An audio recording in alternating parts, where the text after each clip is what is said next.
Hello and welcome to our YouTube channel. I am your faculty for C SAT. मेरा नाम है अभिषेक अरोरा। और अभी तक की जो मेरी ये सीरीज़ है उसमें मैंने जैसा कि बताया है कि अभी हम रीडिंग कॉम्प्रिहेंशन वाला पार्ट लेके चल रहे हैं। आगे जाके हम क्वांटिटेटिव एप्टीट्यूड और रीजनिंग के भी लेक्चर्स हमारे कंडक्ट किए जाएंगे।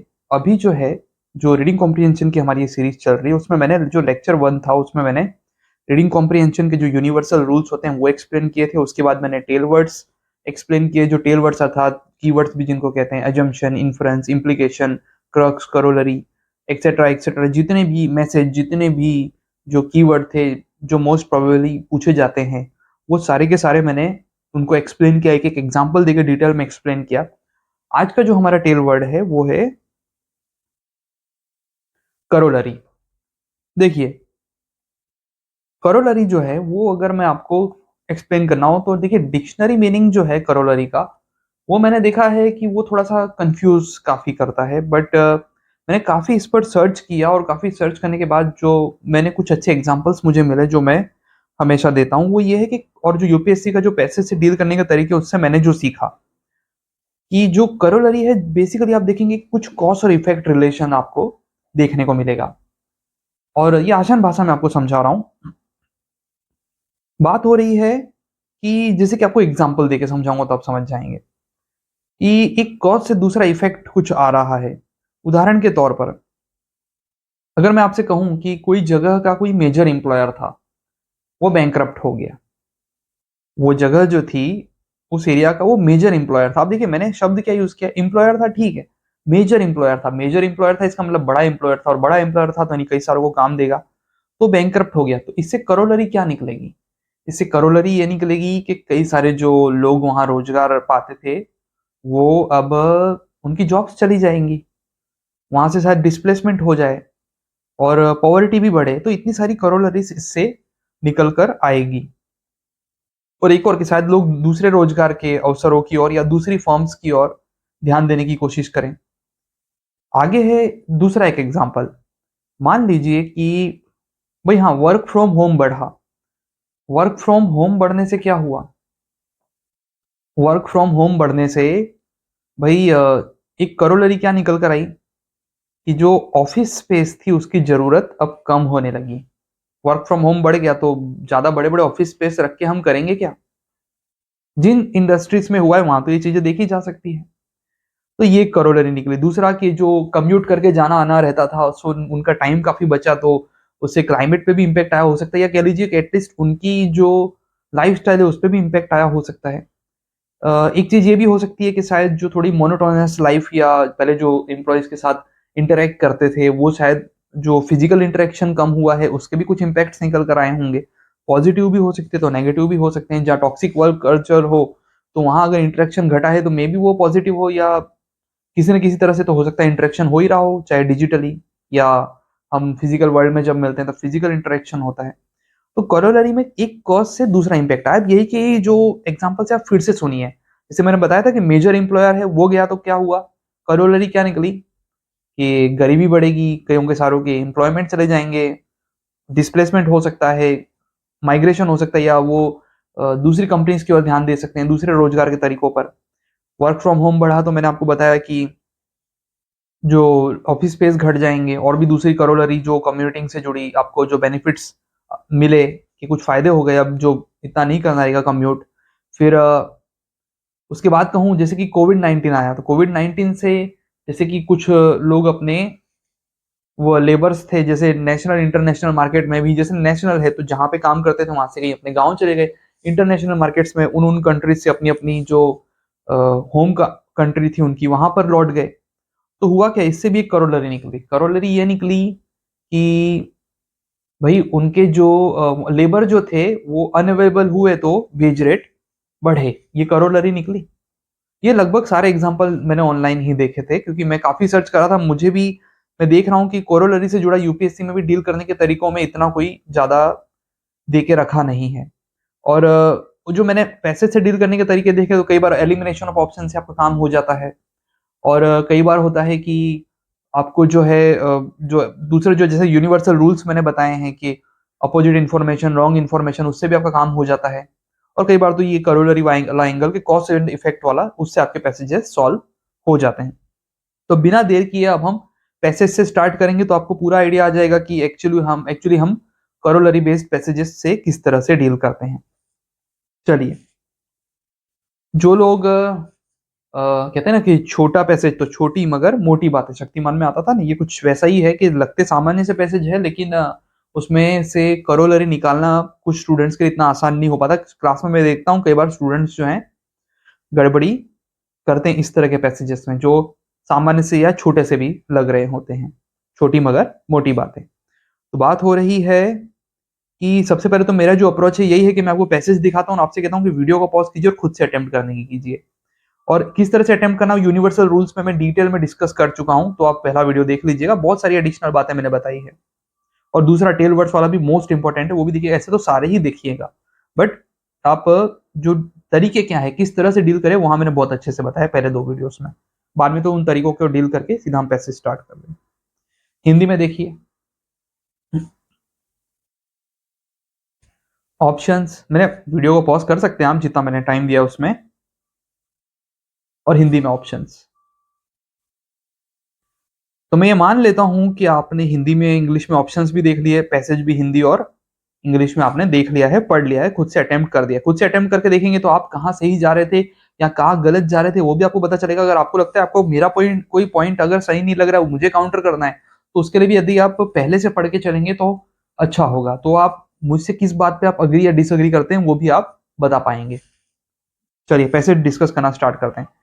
In India the objective of, objective का मतलब हम समझते हैं उद्देश्य किसका, इंडिया के कंटेक्स्ट में बात हो रही है। मैं आपको बता चुका हूं कि पैसेज वर्ल्ड के कंटेक्स्ट में बात कर रहे हैं, इंडिया के वो पहले देखना जरूरी होता है। इंडिया के कंटेक्स्ट में बात हो रही है, objective of macro economic policy. अब देखिए, जिसको हम मैक्रो इकोनॉमिक, आप यूपीएससी एस्पायरेंट तो इतना तो एक्सपेक्टेड है कि आपको मैक्रो और माइक्रो इकोनॉमिक पॉलिसी पता होनी चाहिए। इन केस अभी नहीं भी पता है तो क्या पैसेज से डील करते समय ये काम आएगा? कई बार काम आता है, कई बार नहीं, पर इतना तो आपको पता है एक तरह की पॉलिसी। यहाँ पे मैक्रो इकोनॉमिक पॉलिसी बोल रहे हैं, मैक्रो से आपको आना चाहिए कि कुछ बड़ी बड़े स्तर की policies. Objective of macro economic policy is to enhance economic welfare of people. Macro economic policy, economic welfare people, India, ठीक है। And any one of such wing macro policy, any one wing of such macro policy, monetary or fiscal, cannot independently work without active support of each other। अब ध्यान से देखिएगा, बात क्या हो रही है, मैक्रो इकोनॉमिक पॉलिसी की। उसके 2 विंग हमें बता दिए गए हैं। 2 विंग बोल रहे हैं, एक है मॉनेटरी विंग और एक है fiscal wing. Monetary, fiscal, okay. ये 2 विंग है और बोल क्या रहे हैं कि ये दोनों ही इंडिपेंडेंटली वर्क नहीं कर सकते एक दूसरे के सपोर्ट के बिना, ठीक है। इसका मतलब यदि आप चाहते हैं कि इकोनॉमिक वेलफेयर ऑफ पीपल बढ़े, इनहांस हो, तो मैक्रो इकोनॉमिक पॉलिसी जो है उसकी जो 2 विंग है, उन दोनों ही विंग्स इंडिपेंडेंटली काम नहीं कर सकती। उन दोनों को ही एक दूसरे की जो सपोर्ट है उसके साथ उनको काम करना रहेगा, active support of each other. वो यूं नहीं जा सकती, उनको यूं आना रहेगा, ठीक है। अब बात करते हैं, अब मैं आपको यहां से बहुत सारी बातें बता सकता हूं, बट बेहतर होगा हम पहले ऑप्शंस की ओर देखें। देखिए, विच of the following statement best reflects the corollary of the given passage. याद रखिएगा, एग्जाम में ये पूरा पढ़ने नहीं बैठना है, सीधा फोकस क्या करना है कि टेल वर्ड कौन सा दे के रखा है। अगर कोई भी टेल वर्ड नहीं दे के रखा है तो यकीन मानिए वो पैसेज बेस्ड क्वेश्चन है। वो जैसे स्कूल कॉलेज में आते थे पैसेज बेस्ड क्वेश्चन क्या होते हैं, वो मैं लेक्चर मेरे 1 और 2 में मैं अच्छे से एक्सप्लेन कर चुका हूँ। स्पेसिफिकली कहूंगा लेक्चर 2 में जो टेल वर्ड्स वाला है। और करोलरी जो है, हमको सीधा उस पर फोकस करना है और डील करना शुरू करना है। पहला, द सेंट्रल, देखिए हाँ चलिए पहले को मैं मार्क करता हूं। The central bank can not work independently of the government. अब आप बोलेंगे सेंट्रल बैंक कहां से आ गया, पैसेज में तो देके नहीं रखा, और जो गवर्नमेंट भी पैसेज में शायद देके नहीं रखा होगा। अब आते हैं, government should regulate financial markets and institutions closely. तीसरा option, market economy is not compatible with the socialist policy of the government. देखिए पहली बात तो ये है, पैसेज बात कर रहा है मैक्रो इकोनॉमिक पॉलिसी की, ठीक है। उसकी दो विंग है, मॉनेटरी, फिस्कल, ठीक है। उसके बारे में बात हो रही, ये सोशलिस्ट पॉलिसी या ये मार्केट इकोनॉमी, इसके कंटेक्स्ट में बात नहीं हो रही। उस ऊपर भी देख लीजिए, government should regulate financial markets and institutions closely. बात फाइनेंशियल मार्केट और इंस्टीट्यूशन की नहीं हो रही है, बात हो रही है मॉनेटरी पॉलिसी और फिस्कल पॉलिसी से जुड़ी, ठीक है। वो इनडायरेक्टली आता हो वो तो बहुत कुछ आता है, फिर मॉनेटरी पॉलिसी से जुड़ा और फिस्कल पॉलिसी से जुड़ा, बट वो पॉलिसी मेकिंग के बारे में है, रेगुलेशन के बारे में नहीं है। जो है ना रेगुलेट वर्ड, कि हमें इसका रेगुलेशन करना है, रूल्स एंड रेगुलेशन की बात यहाँ पर नहीं हो रही है। Financial sector reforms are required to enhancing economic welfare of the people. Again reforms पे सेंट्री किए पैसेज नहीं है, ठीक है। हाँ, बात हो रही है। अब आप कुछ लोग बोलते हैं सर ये हो कैसे सकता है कि पैसेज तो आउट ऑफ कंटेक्स्ट इमेजिनरी हो गया ना कुछ, के सेंट्रल बैंक एंड गवर्नमेंट कहाँ से आ गया, पैसेज में तो देख ही नहीं रखा। मैंने क्या कहा था कि करोलरी में याद रखो, कॉज एंड इफेक्ट। अब बात हो रही है कि भी मॉनेटरी पॉलिसी और फिजिकल पॉलिसी इंडिपेंडेंटली वर्क नहीं कर सकती। स्टूडेंट ये क्वेश्चन में क्लास में गड़बड़ी करते हुए कुछ स्टूडेंट पाए गए हैं, कुछ स्टूडेंट तो सीधी बातें अंदाजा लगा ही लेते हैं, और कई बार जो बहुत ही जो क्लास के होनहार बच्चे लगते हैं वो भी अंदाजा नहीं लगा पाते। तो बिलीव में आप भी होनहार ही होंगे अगर आपका आंसर न भी आया हो तो। बात हो रही है monetary and physical policy. Monetary policy कौन उससे डील करता है, RBI. Physical policy taxation etcetera जो भी आपको पता ही होगा, गवर्नमेंट। मॉनेटरी पॉलिसी जो है और फिजिकल पॉलिसी है इंडिपेंडेंटली वर्क नहीं कर सकती। तो सीधी सी बात है, करोलरी क्या निकली उसका इफेक्ट के, उसको बनाने वाले, उससे डील करने वाले, उसको मैनेज करने वाले आरबीआई और गवर्नमेंट भी इंडिपेंडेंटली नहीं जा सकते हैं। तो ये दोनों भी तो हो ही गया ना। तो ऑप्शन नंबर ए आपकी करोलरी, लॉजिकल करोलरी निकल कर यहां पर आई है। तो अब आई होप आपको जरूरत लगे तो आप वीडियो को फिर से देखेंगे, नहीं तो अब हम हमारे आगे आगे दूसरे पैसेज की ओर चलते हैं।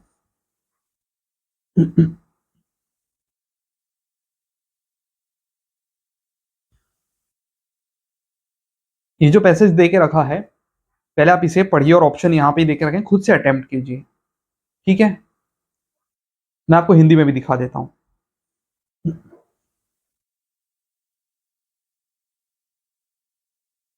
खुद से अटेम्प्ट आप करेंगे और उसके बाद वीडियो को पॉज करके आप करें खुद से अटेम्प्ट, और उसके बाद मैं मान लेता हूं कि आप ये कर चुके हैं, तो अब मैं आगे बढ़ता हूं।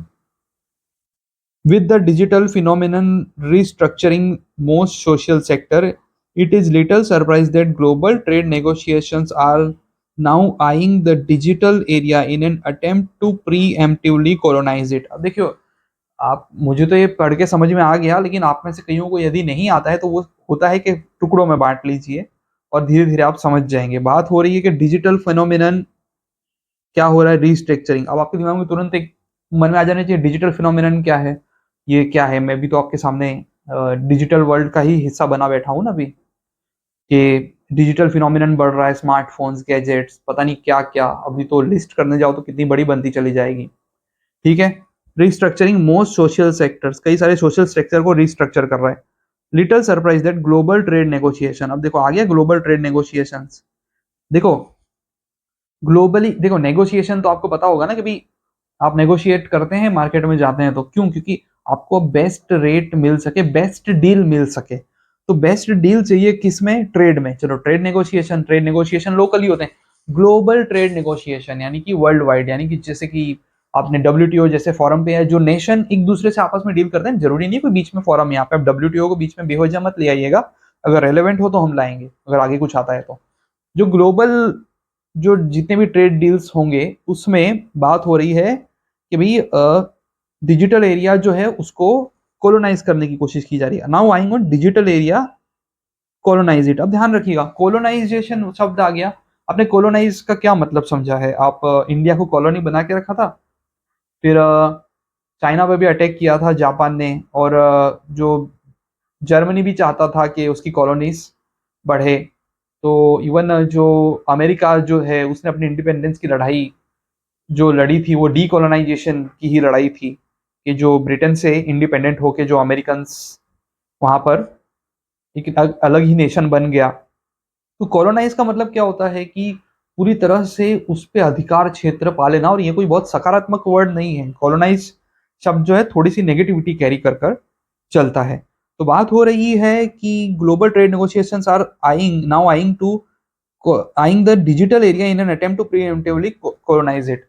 ये देखो, अब एक डिजिटल एरिया एक बहुत फ्रूटफुल दिख रहा है। बोलते हैं ना, हमारे नरेंद्र मोदी जी ने भी, श्री नरेंद्र मोदी जी ने भी कहा था कि data is the new oil. यानी कि सोचिए कि कुछ लोग बोलते हैं बहुत ही भयावह स्टेटमेंट है कि जैसे ऑयल जहाँ होता है उसके वैल्यूएबल भी है, तो उससे जुड़ी लड़ाइयाँ भी ज़बरदस्त हैं। तो डेटा को कॉलोनाइज करने की, तो जो डेटा सेंटर्स है वो किस कंट्री में होंगे नहीं होंगे, इससे जुड़े काफ़ी एडिटोरियल्स और डिस्कशन डिबेट तो आपने सुने ही होंगे।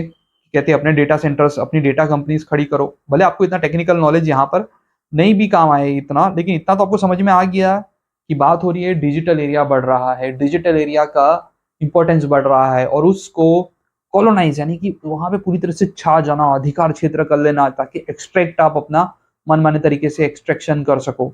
एक्सटॉर्शन नहीं, एक्सट्रैक्शन। हाँ, तो बात हो रही है कि उसको कॉलोनाइज करने की बात हो रही, इतना समझ गए। ट्रेड नेगोशिएशंस में नेगोशिएशन के माध्यम से, ऐसे लड़ झगड़ के या गन पॉइंट पे नहीं, मार खरसोट करके लूट करके नहीं, नेगोशिएशंस के थ्रू हाँ कॉलोनाइज करेंगे। Big data is freely collected और माइंड फ्रॉम डेवलपिंग कंट्रीज। अब देखो आ गया, बिग डेटा जो है वो डेवलपिंग कंट्रीज से माइंड किया जाता है, बिग डेटा। ठीक है, बिग डेटा जो होता है वो किससे, भाई बहुत सारा डेटा आप समझ लीजिए आसान भाषा में। डेवलपिंग कंट्रीज यानी हम जैसी भारतीय, फिर और जितनी भी डेवलपिंग कंट्रीज के नाम आप गिन लो। ठीक है, हाँ, बांग्लादेश के साथ भी सब सही हो जाएगा आने वाले टाइम में, उसका भी नाम ले लेते हैं। And converted into digital intelligence in developed countries. तो जो डिजिटल जो डेटा है उसको डिजिटल इंटेलिजेंस में कन्वर्ट कर लिया। आप सोचिए ना आसान भाषा में भी, कि डिटेक्टिव्स क्या करते हैं उसके बारे में जानकारी निकाल के लाओ, डेटा, और उस डेटा से डिजिटल इंटेलिजेंस। यहाँ पे इंटेलिजेंस जरूरी नहीं है कि कोई किसी की जासूसी करने के लिए, लोगों की बिहेवियर जानने के लिए भी डेटा एनालिसिस किया जाता है। तो डेटा एनालिटिक्स की भी जॉब आने वाले टाइम में बढ़ने वाली है।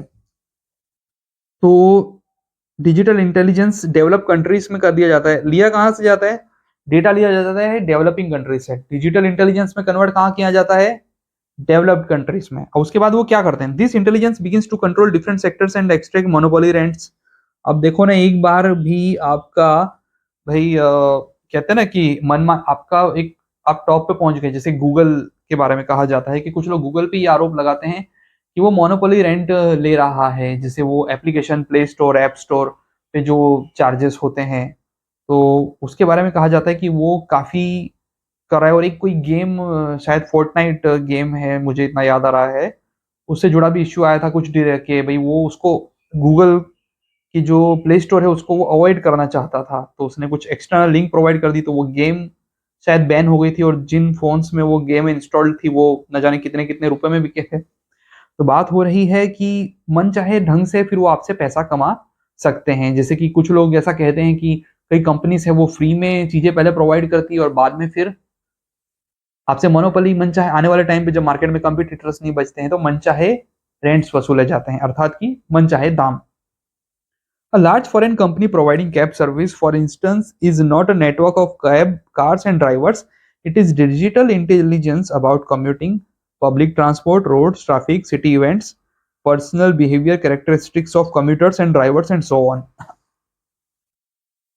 अब देखिए, a large foreign company providing cab service. भाई एक हमारे भारतवर्ष में शायद उबर ही है जो फॉरेन कंपनी है जो प्रोवाइडिंग कैब सर्विस। ठीक है, फॉर इंस्टेंस, और भी जो आ गई वो भी मैंने उनके कौन ओनर है वो ज़्यादा सर्च नहीं किया है, और भी जितनी भी एप्स आ रही है, तो बात हो रही होगी शायद उबर की, है जो भी हो भाई, ओला ओला तो नहीं, मतलब जो भी दूसरी, मैं कहता हूँ कोई भी कंपनी हो, यहाँ पे हम एक कैब कंपनी की बात की, लार्ज फॉरेन कंपनी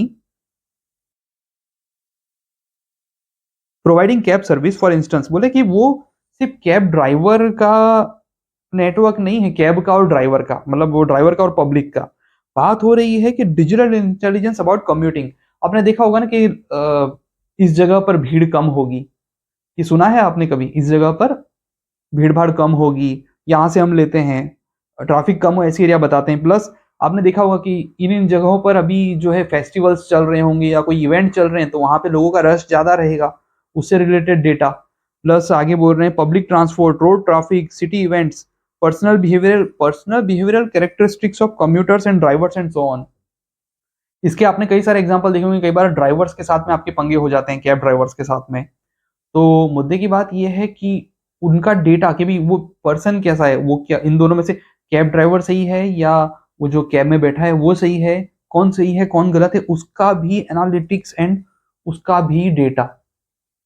तो मुद्दे की बात ये है कि इतना सारा डेटा जो है वो लिया जा रहा है। अब देखो, मेन बात तो पहली लाइन, 2 3 4 लाइन में ही बोल गया था, आगे तो उसने अलग कहानियां शुरू कर दी। बात हो रही है कि डिजिटल एरिया में कॉलोनाइज करने की कोशिश की जाएगी।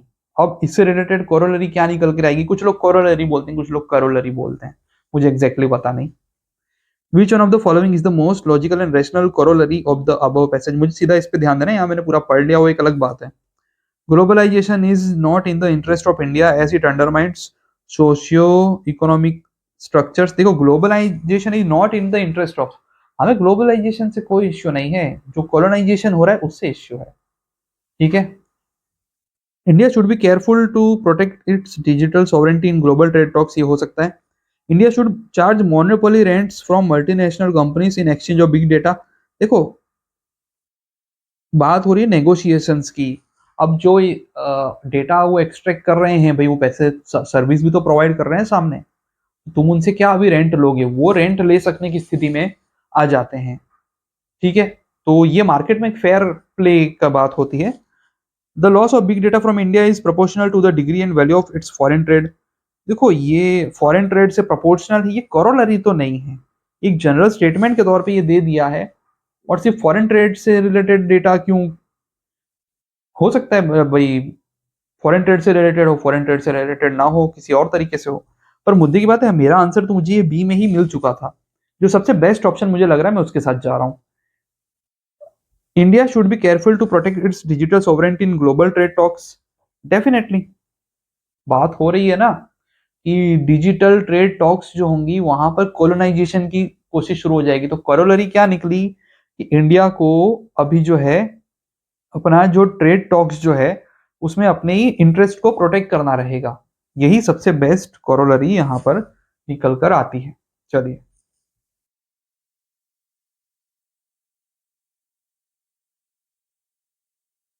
चलिए, ये जो पैसेज आपको दिख रहा है, the rural poor across the world, आप इसको पढ़िए, खुद से डील कीजिए, ऑप्शंस भी देखिए और कहाँ सही आपको लग रहा है, गलत लग रहा है, वो अंदाजा लगाइए।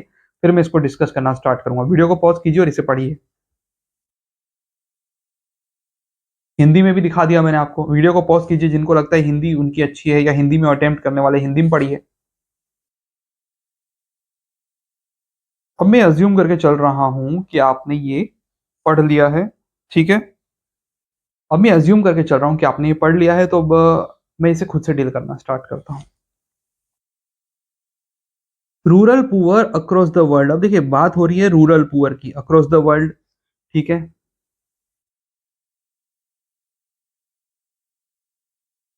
Including India. अब देखो, वर्ल्ड के कंटेक्स में भी बात हो रही है और इंडिया के कंटेक्स में भी बात हो रही है, और कहाँ की हो रही है, अभी रूरल पुअर की।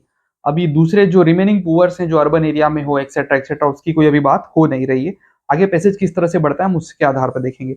Have contributed little to human induced climate change. अच्छा, बात कर रहे हैं कि जो ह्यूमन इंड्यूस्ड क्लाइमेट चेंज है, देखिए एक होता है क्लाइमेट चेंज, क्लाइमेट चेंज तो होता आया है वो कई सारे लाखों करोड़ों सालों में।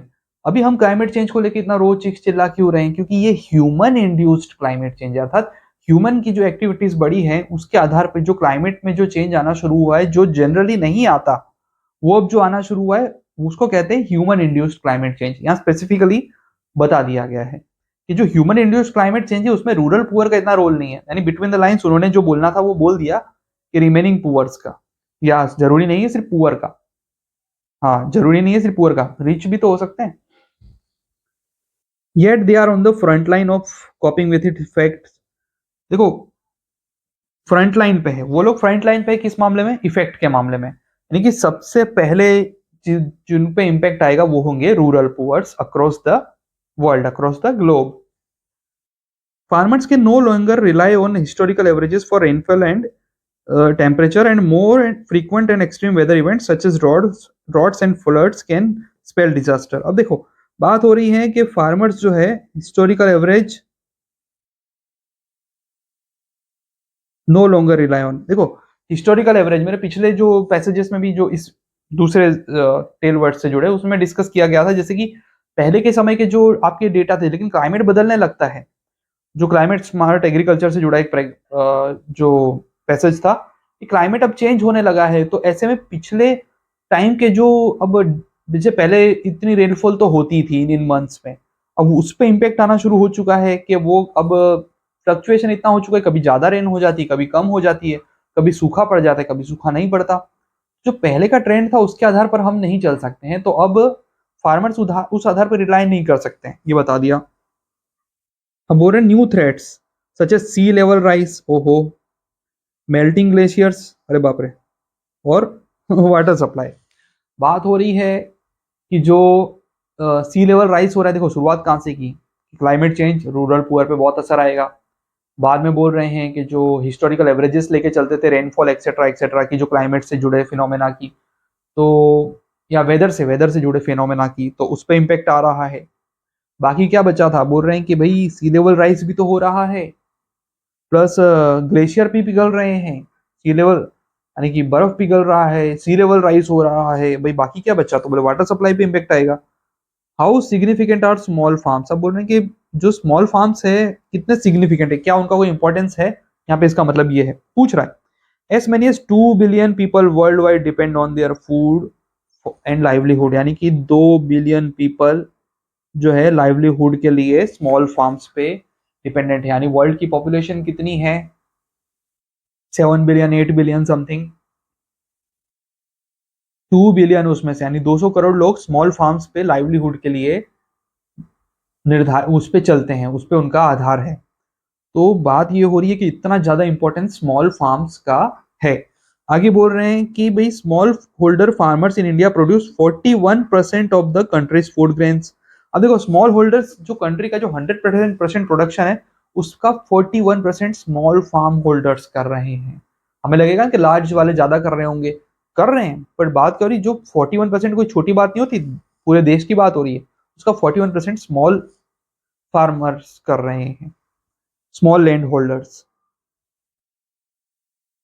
of the country's food grains and other food items that contribute to local and national food security। in short local और national food security में कंट्रीब्यूशन हो रहा है उससे। चलिए ठीक है, अब कॉरोलरी इसमें क्या है, मैंने आपको बताया था ना कि इसमें कॉरोलरी में कॉज एंड इफेक्ट उससे लिंक हो रहा है या नहीं हो रहा है ये सोचना है, और एलिमिनेशन वर्क कर रहा है नहीं कर रहा, अपोजिट रॉन्ग इन्फॉर्मेशन, ऐसा करके आपका आंसर आ जाएगा।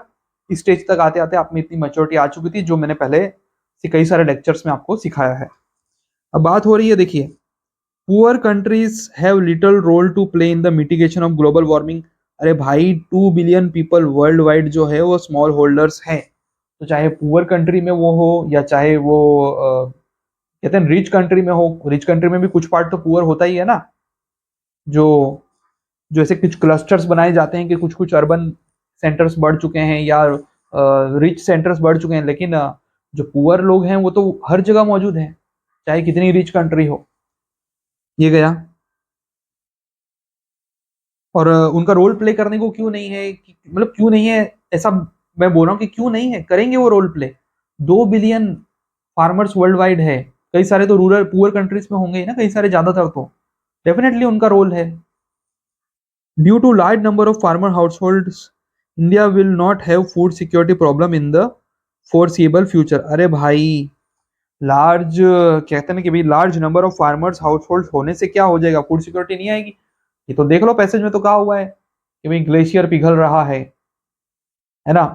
कुछ भी बोलते हैं ना कि आपने सोशल मीडिया पे देखा होगा कि कुछ उल्टा फुल्टा पोस्ट दिखे तो बोले हे ग्लेशियर तुम कब पिघल रहे हो, पिघल जाओ जल्दी पिघलो खत्म हो ये दुनिया। तो बात हो रही है कि जो लार्ज जो फार्मर्स लार्ज फार्मर्स या स्मॉल फार्मर्स हर कोई इम्पैक्ट होगा। जो सी लेवल राइज हो रहा है उससे, ग्लेशियर मेल्ट हो रहे हैं उससे, रेनफॉल कम हो रहा है उससे, तो ये इसमें क्या है, क्या उसको कोई इम्पैक्ट नहीं आएगा इंडिया को? आएगा भाई, बिल्कुल आएगा। कई 41% जो है स्मॉल होल्डर्स हैं। जब स्मॉल होल्डर्स जो है फ्रंट लाइन पे होंगे तो 41% प्रोडक्शन भी तो आपका फ्रंट लाइन पे आ गया ना।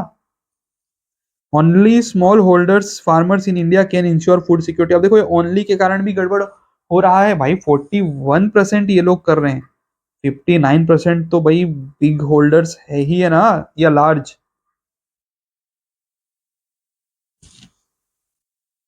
भाई 59% तो है ही ना, तो उनका कोई रोल नहीं है ऐसा थोड़ी ना है। ये भी क्या? Supporting small farmers in is an important part of any agenda regarding environmentally sustainable development. Definitely true है। ऑप्शन ए 100% ट्रू है। इससे बेस्ट ऑप्शन आपको यहाँ नहीं मिलेगा। यही है कि भाई इतने 2 बिलियन लोग वर्ल्ड वाइड है, और चाहे भारत की बात करो, विश्व की बात करो, भाई उनको पूरा हमने सपोर्ट करना है। क्योंकि उस इतना मायने क्यों रखता है, ग्लेशियर पिघल रहे हैं भाई, सी लेवल राइज हो रहा है, इतना सब कुछ हो रहा है, रेनफॉल पे इम्पैक्ट आ रहा है। फ्रंट लाइन पे कौन होंगे? Small holders. और स्मॉल होल्डर्स वर्ल्ड वाइड कितने स्मॉल, 2 बिलियन तो वर्ल्ड वाइड लोग उस पर निर्भर करते हैं, स्मॉल फार्म्स पे।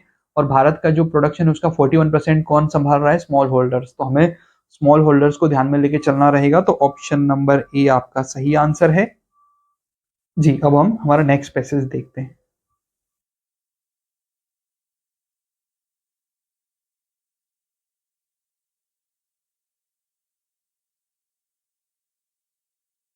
ये पैसेज आपको दिखाई दे रहा है, इसको आप पढ़िए खुद से, वीडियो को पॉज करके अटेम्प्ट कीजिए। जिनको हिंदी में करना है हिंदी में कीजिए, और इससे डिस्कस करके हमारे लेक्चर हम कंक्लूड करेंगे।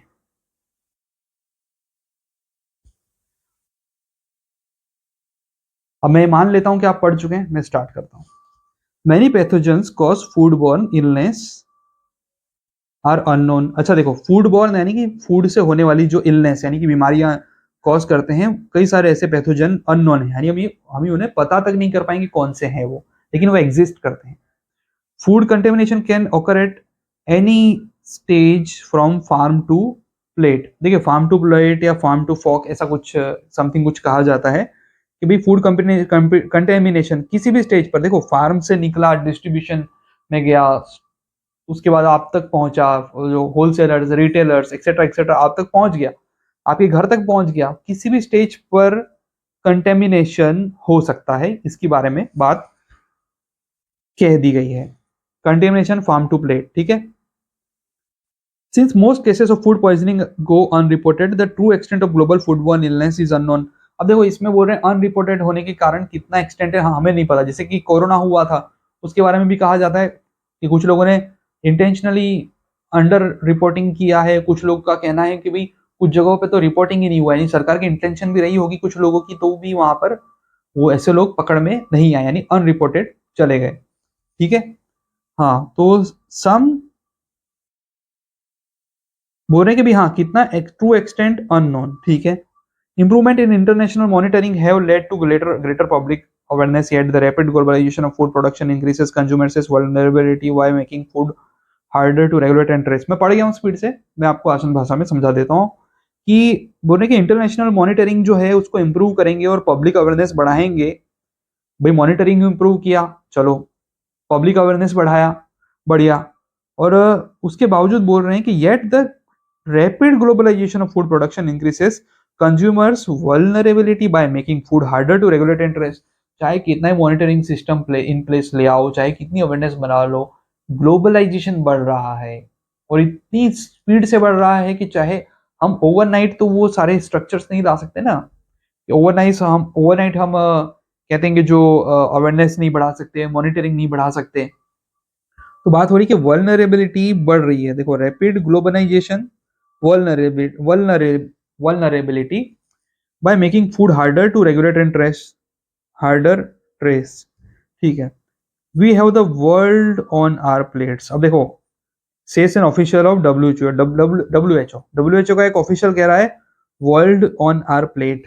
एक प्लेट है उसमें वर्ल्ड, देखिए ये पर्टिकुलर कंट्री की डिश, ये पर्टिकुलर कंट्री की ये डिश, एक्सेट्रा एक्सेट्रा।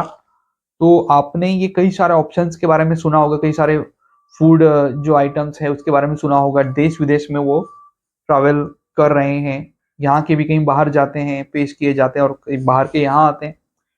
तो which of the following is the most logical corollary to the above passage. Corollary मैंने आपको बताया था, कॉज एंड इफेक्ट, या अल्टीमेटली आपको देखने का रहेगा एलिमिनेशन एक्सेट्रा, 10 तरह की चीजें करके देखना रहेगा। और मैं इसके जो जितने तरीके आपको बता सकता था बता चुका हूँ। तब हम अटेम्प्ट करते हैं।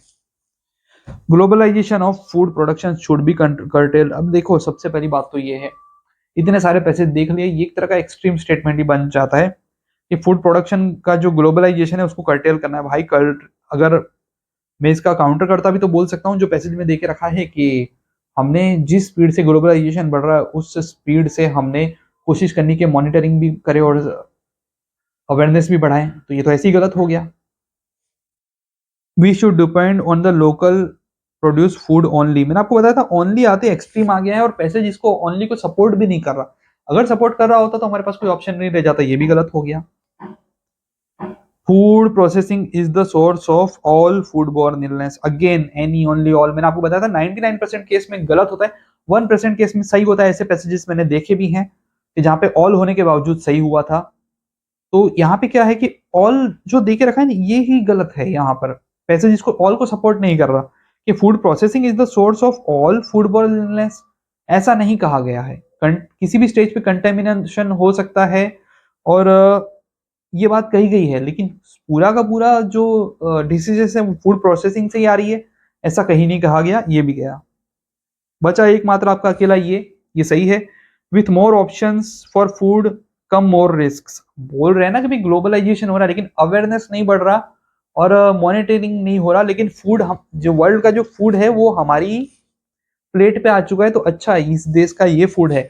कई सारा फूड आने से, कई सारे स्टेजेस से गुजर कर आने से, मोर ऑप्शन से मोर रिस्क बढ़ रहा है, ये करोलरी निकल कर आ रही है। तो ये हमारा आंसर है। तो आज के लेक्चर को हम यहीं पर विराम देते हैं। तो अभी तक यहाँ तक देखने के लिए बहुत बहुत धन्यवाद। और चैनल पर यदि आप नए हैं तो कमेंट कीजिए, लाइक कीजिए, वीडियो को ज़्यादा से ज़्यादा लोगों तक शेयर कीजिए और हमारे चैनल को सब्सक्राइब कीजिए। थैंक यू, धन्यवाद।